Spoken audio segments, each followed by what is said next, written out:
Hello student, स्वागत है learn chemistry में और मैं हूं आपकी एजुकेटर डॉक्टर अनुपम सिंह। आज हमारा टॉपिक है फॉर्मल चार्ज। फॉर्मल चार्ज में समझने से पहले हम बात कर लेते हैं पहले फटाफट कि हमने पुरानी वीडियो में क्या पढ़ा था। पुरानी वीडियो में हमने लिविस डॉट स्ट्रक्चर समझी थी और हमने देखा था कि पॉलीएटॉमिक मॉलिक्यूल या आयन की हम कैसे लिविस स्ट्रक्चर बनाते हैं। तो जब हमने वहां पर लिविस स्ट्रक्चर बनाई थी तो कुछ पॉलीएटॉमिक आयन थे जैसे कि NH4 पॉजिटिव, ठीक है। इसी तरह कार्बोनेट CO3-2, सल्फेट -2। इस तरह से जो पॉलीएटॉमिक आयन थे उनकी हमने बात की थी कि जो ये चार्ज होता है इनके ऊपर, जो ये चार्ज होता है this is the net charge. ये किसी एक एटम का चार्ज नहीं लिख रहे हैं हम, ये नेट चार्ज है, ये पूरे आयन के ऊपर चार्ज है। वैसे तो जब हमने स्ट्रक्चर बनाई थी तो हमने पॉइंट लिखे थे कि जो पॉजिटिव चार्ज होता है उसको सेंट्रल एटम पर कंसीडर करते हैं और नेगेटिव चार्ज को हम सराउंडिंग एटम पर, कॉर्नर एटम पर कंसीडर करते हैं। लेकिन ये कोई हार्ड एंड फास्ट रूल नहीं है या इस तरह से हम किसी भी चीज को डिफाइन नहीं कर सकते, हम तो कैलकुलेशन से निकालेंगे, ठीक है। तो अभी कैलकुलेशन देखेंगे कैसे निकालेंगे। तो पहले हम ये बात कर रहे हैं कि पॉलीएटॉमिक जो आयन होते हैं, जो उन पर चार्ज होता है वो किसी इंडिविजुअल एटम का चार्ज नहीं यहाँ पर हम लिख रहे हैं। किसका लिख रहे हैं बेटा? होल एटम का चार्ज है, ये नेट चार्ज है। अब जो ये नेट चार्ज आया है NH4 के ऊपर जो पॉजिटिव चार्ज आया है, ये कार्बोनेट के ऊपर जो ये -2 चार्ज आया है, सल्फेट के ऊपर -2 चार्ज आया है, या मैं कहूं अगर मैं ओजोन के चार्ज की बात करूं तो इस पर क्या है? 0 है, कोई नेट चार्ज नहीं है। तो ये जो 0 चार्ज है ओजोन पर क्यों आया? इसके इंडिविजुअल एटम की वजह से आया। इसी तरह सल्फेट के ऊपर जो ये नेट चार्ज आया है वो इसके इंडिविजुअल एटम की वजह से चार्ज आया है। तो इंडिविजुअल एटम पे ऊपर जो चार्ज होता है, charge on individual atom in polyatomic ion, in polyatomic ion is called formal charge. उसी को हम फॉर्मल चार्ज कहते हैं। इसका मतलब कि हम इंडिविजुअल एटम पर चार्ज निकालेंगे और उसी को हमने क्या कहा? फॉर्मल चार्ज कहा। ये जो तरीका था, ये जो बात थी, ये लिविस ने ही बताई थी। अब हम लिविस थ्योरी को ही पढ़ रहे हैं, अभी हम उसी का ये नेक्स्ट पार्ट है। तो हम क्या निकालेंगे बेटा? Formal charge. फॉर्मल चार्ज को निकालने के लिए हमें क्या यूज करना होगा? एक आसान सा फॉर्मूला यूज करना होगा। पहले मैं आपको फॉर्मूला लिखवाती हूँ, फिर कुछ एग्जाम्पल दूंगी और उस एग्जाम्पल की हेल्प से हम फॉर्मल चार्ज निकालेंगे इंडिविजुअल एटम का और आपको ये सारी चीजें क्लियर हो जाएंगी। देखिए, अगर हमें फॉर्मल चार्ज निकालना है तो उसके लिए हमें निकालने होंगे उस एटम के जितने भी पॉलीएटॉमिक जो आयन है उसके अंदर जितने भी एटम है उनके total valence electron. Total valence electron जब हमने लिविस स्ट्रक्चर बनाई थी वहां पर भी हमने जो पहली चीज निकाली थी वो वैलेंस इलेक्ट्रॉन निकाले थे। लिविस स्ट्रक्चर वाला पोर्शन की अगर आपने वीडियो नहीं देखी है तो बेटा लेक्चर 2 की वीडियो आप जाकर देखिए। लिविस स्ट्रक्चर कैसे बनाते हैं वो सारी चीजें आपको वहां पर समझ आ जाएंगी। फॉर्मल चार्ज जब हमें निकालना है तो हमने कहा कि टोटल वैलेंस इलेक्ट्रॉन हमने यहाँ पर निकाल लिए। अब जो ये वैलेंस इलेक्ट्रॉन है ये किस काम में आएंगे? या तो ये नॉन बॉन्डिंग की फॉर्म में होंगे, यानी कि नॉन बॉन्डिंग इलेक्ट्रॉन होंगे इनके पास, या फिर इनके पास क्या होंगे? बॉन्डिंग इलेक्ट्रॉन होंगे। तो हम क्या करेंगे? जो टोटल वैलेंस इलेक्ट्रॉन है वो किस में इन्वॉल्व हो रहे हैं? बॉन्डिंग में। और अगर बॉन्डिंग के बाद बच रहे हैं तो वो एज अ नॉन बॉन्डिंग या फिर लोन पेयर के रूप में रहते हैं। तो इस तरह से हम क्या करेंगे? वैलेंस इलेक्ट्रॉन में से इन दोनों टाइप के इलेक्ट्रॉन को माइनस कर देंगे और उससे क्या आ जाएगा? फॉर्मल चार्ज आ जाएगा इंडिविजुअल एटम पर। कैसे आएगा फॉर्मल चार्ज? भाई अगर वैलेंस इलेक्ट्रॉन में से ये सारे इलेक्ट्रॉन हमने माइनस कर दिए, इसका मतलब वैलेंस इलेक्ट्रॉन जितने हैं और उतने ही बॉन्डिंग और नॉन बॉन्डिंग इलेक्ट्रॉन है, तब तो फॉर्मल चार्ज 0 आ जाएगा। अगर वैल्यू क्या होगी? वैलेंस इलेक्ट्रॉन की ज्यादा होगी तो वैलेंस इलेक्ट्रॉन कहां से आया होगा? वो वैलेंस इलेक्ट्रॉन आया होगा उस एटम ने कोई इलेक्ट्रॉन एक्सेप्ट किया होगा और इस पर माइनस चार्ज आ जाएगा। कम होगा तो पॉजिटिव चार्ज आ जाएगा। इस तरह से हम फॉर्मल चार्ज कैलकुलेट करेंगे। इसीलिए अगर मैं फॉर्मल चार्ज की डेफिनेशन लिखनी होती तो बेटा मैंने यहाँ पर एक डेफिनेशन भी लिख दी है इसकी, आप वो नोट कर लेंगे। The difference between the number of valence electron in an isolated atom.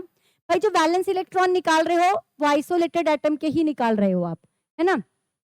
फिर वो आइसोलेटेड एटम जब बॉन्डिंग कर रहा है तभी तो वो नॉन बॉन्डिंग और बॉन्डिंग इलेक्ट्रॉन की बात वहां पे आती है ना।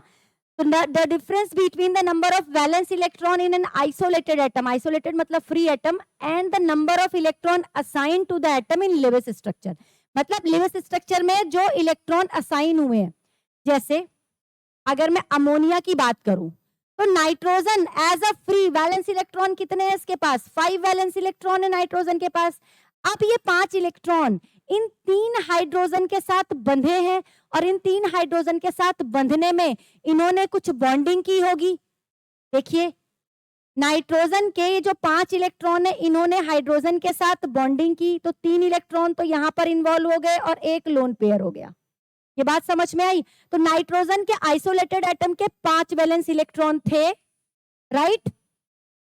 लेकिन जब वो 3 हाइड्रोजन के साथ जुड़ा तो उसके वैलेंस इलेक्ट्रॉन बॉन्डिंग और नॉन बॉन्डिंग में यूज हो गए। बॉन्डिंग में कैसे? ये 3 इलेक्ट्रॉन बॉन्डिंग में चले गए, तो शेयर्ड इलेक्ट्रॉन की हम यहाँ पर बात करेंगे कि बॉन्डिंग में टोटल बॉन्डिंग इलेक्ट्रॉन निकालेंगे, कितने हैं? 6 इलेक्ट्रॉन बॉन्डिंग में है इस नाइट्रोजन के साथ और 2 जो इलेक्ट्रॉन है वो नॉन बॉन्डिंग में। अब आप कहोगे मैम नाइट्रोजन के तो 3 ही इलेक्ट्रॉन है, लेकिन बेटा ये जो इलेक्ट्रॉन होते हैं ये शेयर्ड होते हैं, और जब ये शेयरिंग कर रहा है ना तो शेयरिंग करते हुए ये दोनों इलेक्ट्रॉन इस नाइट्रोजन के भी काउंट होंगे। शेयरिंग का तो मतलब यही है ना, ठीक है? अभी तो हमने जस्ट ये बात की कि फॉर्मल चार्ज के इस डेफिनेशन का मतलब क्या हुआ, मतलब आपको समझ में आ गया होगा। टोटल वैलेंस इलेक्ट्रॉन में से हमने क्या निकालना है कि वो जो एटम है वो कितने बॉन्डिंग और नॉन बॉन्डिंग इलेक्ट्रॉन रखता है, ये निकालना है। तो उसके लिए हमने एक डायरेक्ट फॉर्मूला लिख लिया, formal charge is equal to total valence electron. यहाँ पर लिख भी देती हूँ कि इस सब जो हमने डिनोशन किया उसका मतलब क्या है। जो मैंने टी लिखा है इसका मतलब है total number of valence electron in free atom, ठीक है?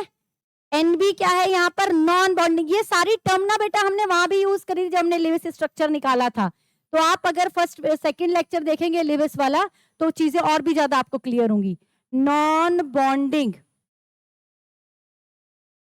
ऐसे लिख लो, number of non bonding electron, यानी कि number of electron present in lone pair. पूरे पेयर की बात नहीं कर रहे, पेयर के अंदर कितने इलेक्ट्रॉन प्रेजेंट है उनकी बात कर रहे हैं। उसके बाद बॉन्डिंग, तो number of shared electron, total number of shared electron और बॉन्डिंग इलेक्ट्रॉन क्या किसे कहते हैं? जो बॉन्ड बना रहे होते हैं उनको बॉन्डिंग इलेक्ट्रॉन कहते हैं। तो दिस इज द फॉर्मूला। अब इस फॉर्मूले को हम यूज करेंगे और हम उससे निकालेंगे कुछ मॉलिक्यूल के फॉर्मल चार्ज। मैं आपको कुछ के फॉर्मल चार्ज निकालना सिखाऊंगी कैसे निकालते हैं, है ना? फिर आप प्रैक्टिस करेंगे, बहुत इजी है, आप निकाल पाएंगे। तो ये चीज आपने नोट कर ली होगी। हम स्टार्ट करते हैं फॉर्मल चार्ज निकालना, और पहले एग्जाम्पल मैं ले रही हूँ। फर्स्ट एग्जाम्पल हमारा CO2 है। देखो फॉर्मल चार्ज निकालने से पहले ना आपको लिविस स्ट्रक्चर बनानी पड़ेगी, तो पहले लिविस स्ट्रक्चर बनाएंगे और उसके बाद फॉर्मल चार्ज निकालेंगे। तो क्योंकि लिविस स्ट्रक्चर हमने प्रीवियस वीडियो में निकाल ली थी और हमें CO2 की लिविस स्ट्रक्चर बनानी आती है, आप भी बहुत स्मार्ट हैं, आप बना लेंगे। ये हमने लिविस स्ट्रक्चर बनाई थी और 4 इलेक्ट्रॉन ये हैं, 4 इलेक्ट्रॉन ये हैं ऑक्सीजन के 4, और मैंने 4 और बना दिए, एक ऑक्टेट कंप्लीट हो गया। अकॉर्डिंग टू लिविस सारे कॉर्नर एटम का हमने ऑक्टेट कंप्लीट करना है। 4 और 4 8, और अगर मैं कार्बन की बात करूं 4 और 4 8 सब कंप्लीट है। ये लिविस स्ट्रक्चर बनाई हमने किसकी? CO2 की।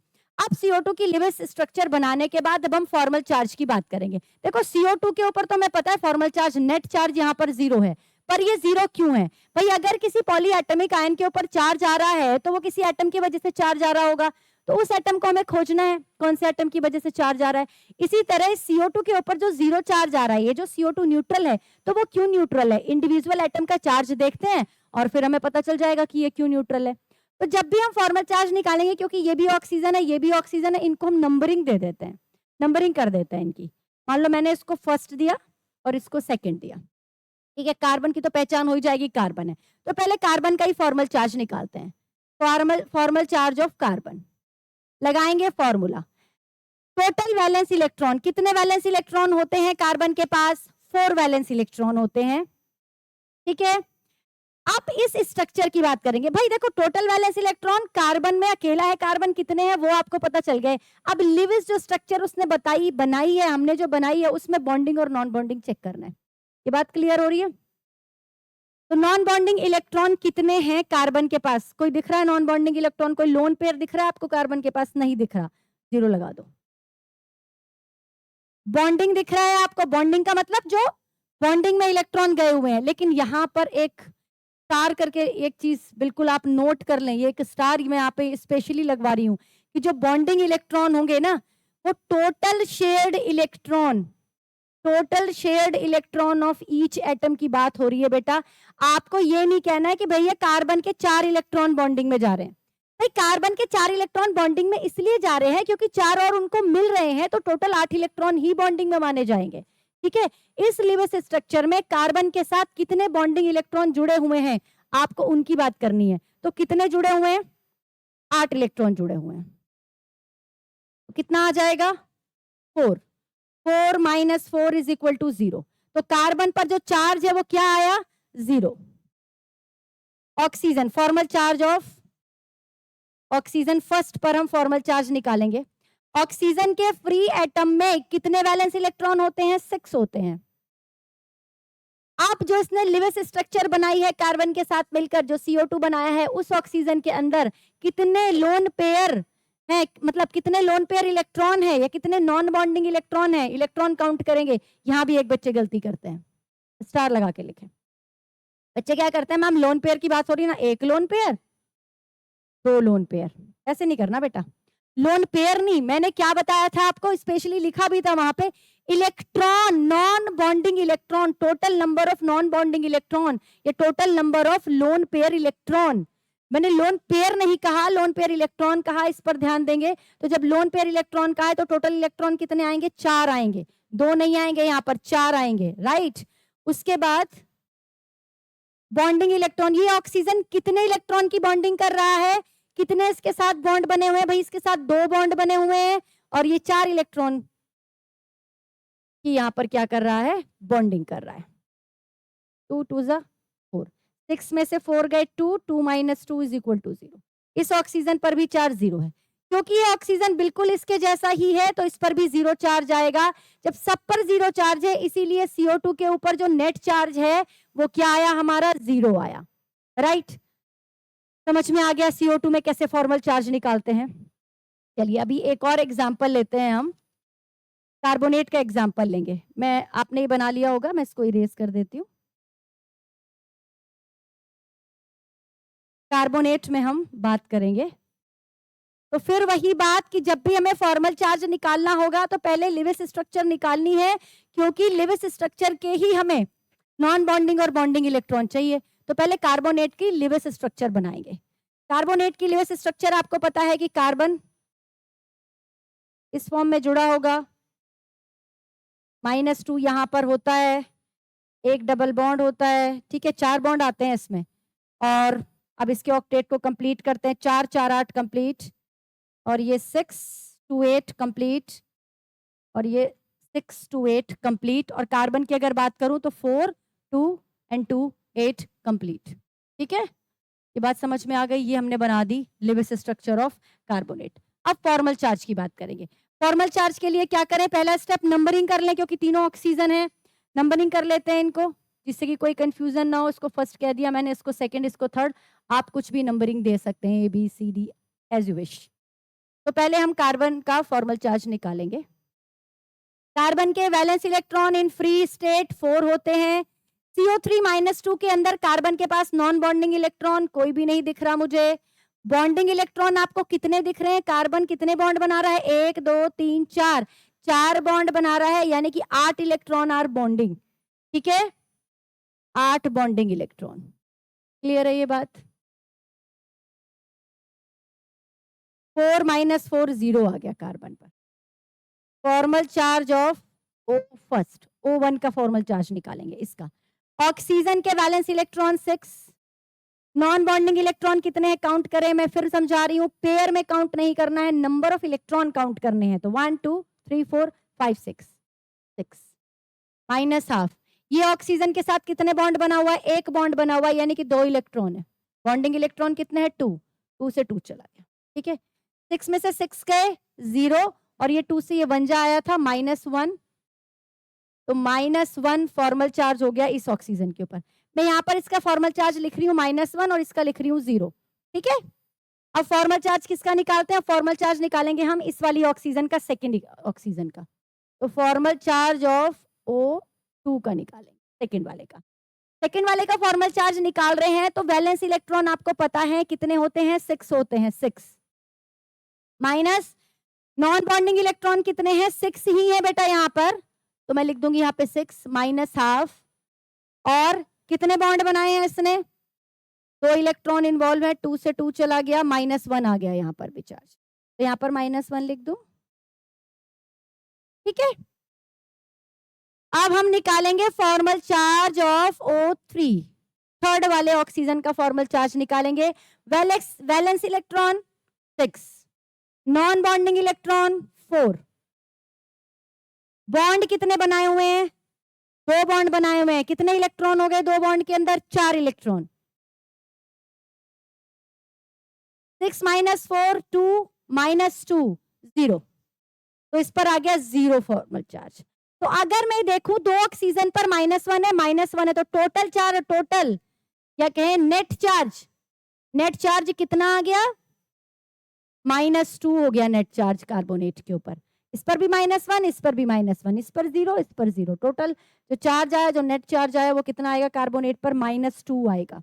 इस तरह से हम फॉर्मल चार्ज निकाल सकते हैं। मैं एक और एग्जांपल दूंगी आपको।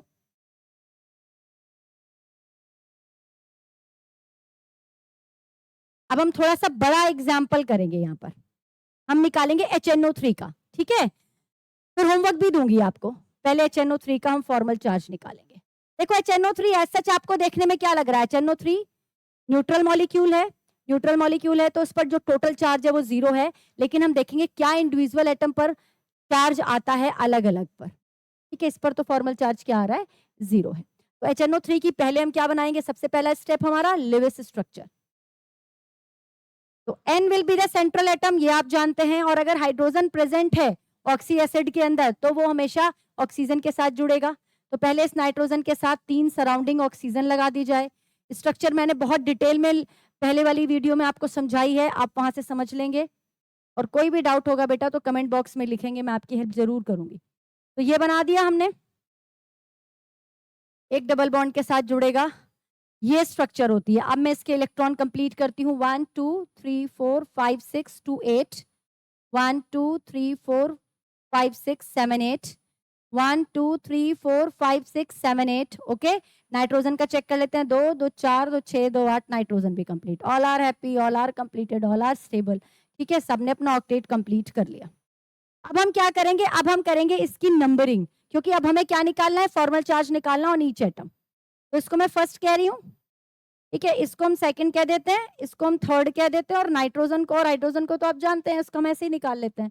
तो फॉर्मल चार्ज ऑफ नाइट्रोजन पहले निकाल लेते हैं। बैलेंस इलेक्ट्रॉन 5, सॉरी माइनस करना है हमें, क्या करना है? माइनस। नॉन बॉन्डिंग इलेक्ट्रॉन कुछ दिख रहा है क्या? कुछ नहीं दिख रहा हमें, 0 कर दो। बॉन्डिंग कितने करी हुई है नाइट्रोजन ने? 1 बॉन्ड, 2 बॉन्ड, 3 बॉन्ड, 4 बॉन्ड बनाए हुए हैं, यानी कि 8 इलेक्ट्रॉन बॉन्डिंग में है। चार्ज कितना आ गया? 5 - 4, 1 चार्ज आ गया, प्लस का 1 चार्ज आ गया नाइट्रोजन के ऊपर। मैं लगा भी देती हूँ बेटा यहाँ पे, साथ काम खत्म करता है।